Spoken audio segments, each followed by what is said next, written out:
Kita ke informasi lain, pemirsa. KPK menangkap 6 orang dalam operasi tangkap tangan atau OTT di Mandailing, Natal, Sumatera Utara. Dan saat ini ke-6 pelaku telah dibawa ke gedung KPK.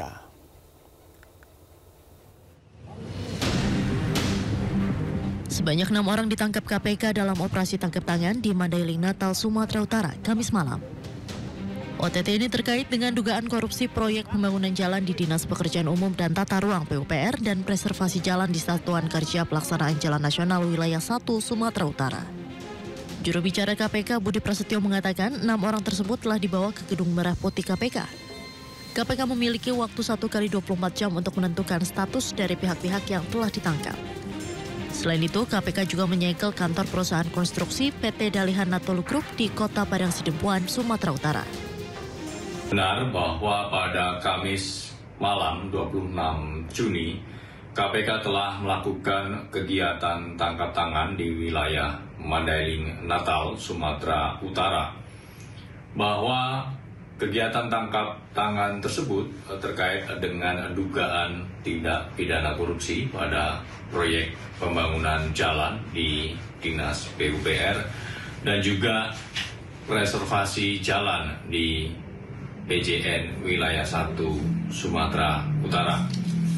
Bahwa pada kegiatan tangkap tangan tersebut KPK telah mengamankan sejumlah 6 orang dan malam ini langsung dibawa ke Gedung Merah Putih KPK Jakarta untuk dilakukan pemeriksaan lebih lanjut.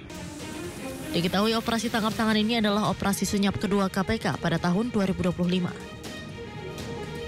Tim Liputan iNews melaporkan. Kejaksaan Agung mencegah mantan Mendikbudristek Nadiem Makarim berpergian ke luar negeri, pemirsa, di tengah statusnya sebagai saksi dalam pemeriksaan dugaan kasus korupsi pengadaan laptop tahun 2019 hingga 2022. Nadiem dilarang ke luar negeri selama 6 bulan.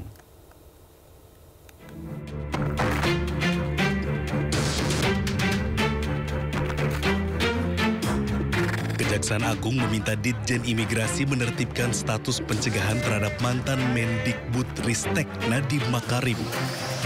Kapus Penkum Kejagung Harli Siregar mengatakan pencegahan ke luar negeri diberlakukan sejak 19 Juli 2025 selama 6 bulan ke depan. Alasan pencegahan Nadiem Makarim untuk memperlancar proses penyidikan terkait kasus dugaan korupsi dalam pengadaan laptop Chromebook di Kemendikbudristek pada tahun 2019-2022. Sebelumnya, Nadiem diperiksa sebagai saksi dalam kasus dugaan korupsi pengadaan laptop senilai 9,9 triliun rupiah.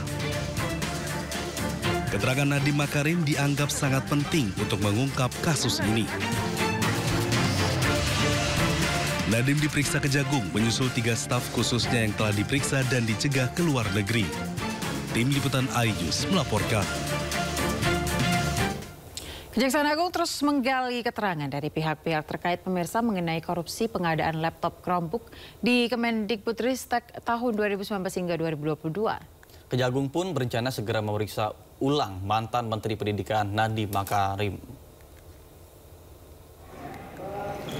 Usai memeriksa sejumlah mantan staf khusus dan juga mantan Menteri Pendidikan Nadiem Makarim, penyidik Jampitsus berencana akan segera memeriksa ulang mantan Menteri Pendidikan tersebut. Hal ini dilakukan untuk mencari titik terang kasus dugaan korupsi Mendikbudristek yang diketahui memiliki nilai proyek sebesar 9,9 triliun rupiah.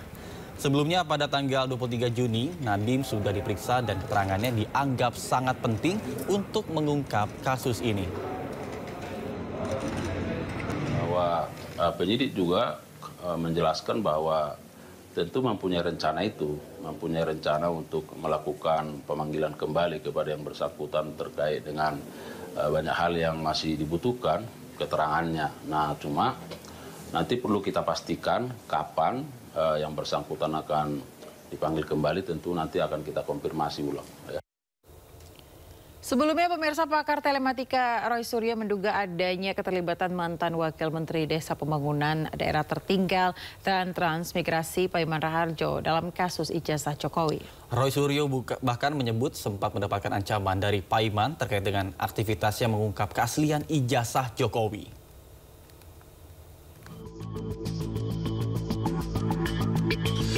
Polemik keaslian ijazah Presiden ke-7 RI Joko Widodo masih terus bergulir.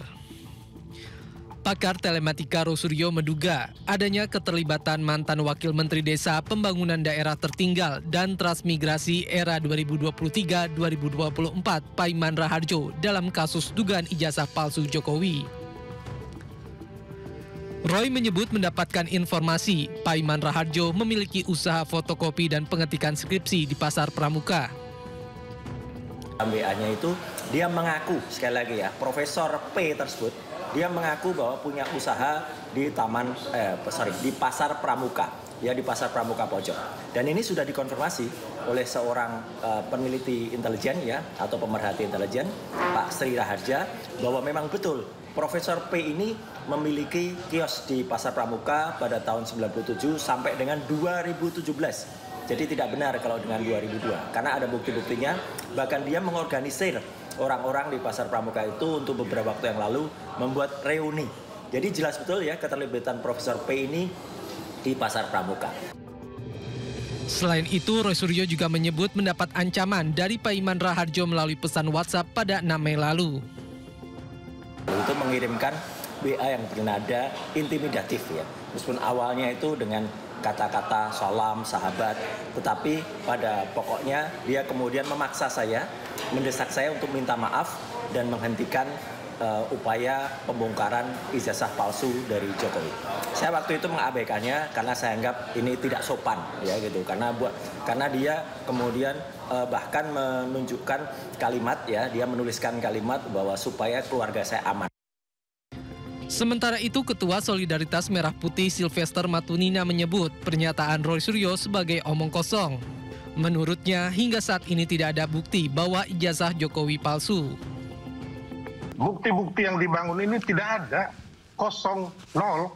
Dan saya kasih tahu ya bahwa Profesor Paiman ini Mas Roy, barusan dia bertelepon sama saya. Jadi intinya nanti dia ngomong atau bagaimana. Bang Silver kenal dengan Pak Paiman? Teman baik saya itu.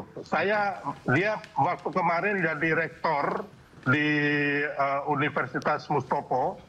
Waktu ada kasus, saya pengacaranya di situ. Saya yang membantu beliau. Dan saya kenal dia dari 2013. Ya. Ini orang yang sangat baik, orang yang sangat sopan dan beretika. Bahkan kadang-kadang kalau ngobrol sama saya itu menangis. Makanya nggak salah, sebagai sahabat itu dia menelpon atau WA Mas Roy. Tidak ada maksud apapun. Karena orang ini orang-orang Jawani banget, Mas Roy. Ya, Jawani banget, orang baik banget. Tim Liputan iNews melaporkan. Ya, nama Paiman Raharjo tidak hanya disebut terlibat kasus ijazah Jokowi oleh Rosuryo.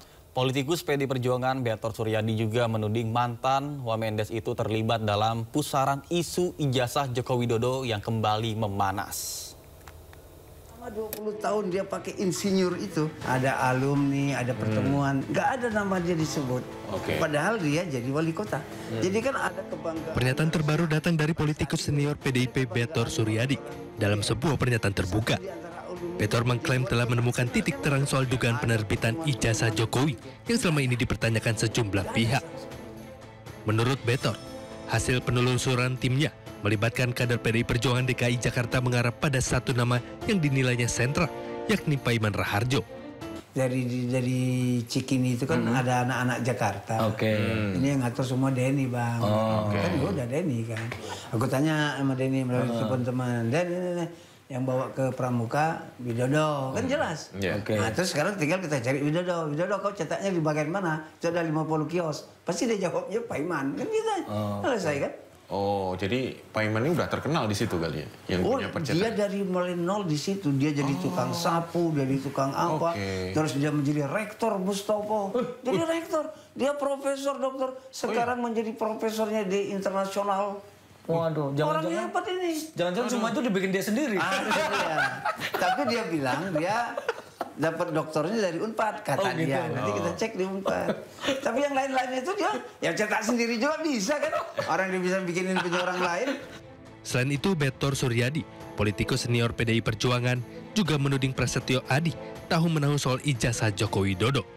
Saya jadi cukup meyakinkan Mas Pras kan dia Mas Pras sekretaris pemenangan waktu pilkada gubernur. Nah, jadi dialah yang mempertemukan dua tim ini, dan tim ini berbentuk menjadi ujungnya Widodo sama Denny. Dirancanglah itu semua dokumen, karena Pras paling paham, si Denny Iskandar ini paling paham tentang syarat-syarat untuk menjadi kandidat itu. Dan dia memang dari partai kami, dia yang sering ke KPUD. Atas tudingan itu, Prasetyo Edy, politikus senior PD Perjuangan, juga mempertanyakan manuver politik Betor yang kini tiba-tiba muncul mengeluarkan pernyataan seakan-akan dirinya sebagai pihak yang paling mengetahui. Menurut Prasetyo Edy, tidak ada nama Bung Betor Suryadi masuk di dalam tim pemenangan Jokowi Ahok yang resmi diajukan secara resmi oleh PD Perjuangan dan Gerindra. Selain itu, Betor juga menyatakan dokumen yang dicetak ulang tersebut untuk melengkapi kekurangan berkas pendaftaran Jokowi ke Komisi Pemilihan Umum DKI Jakarta. Tim Liputan iNews melaporkan.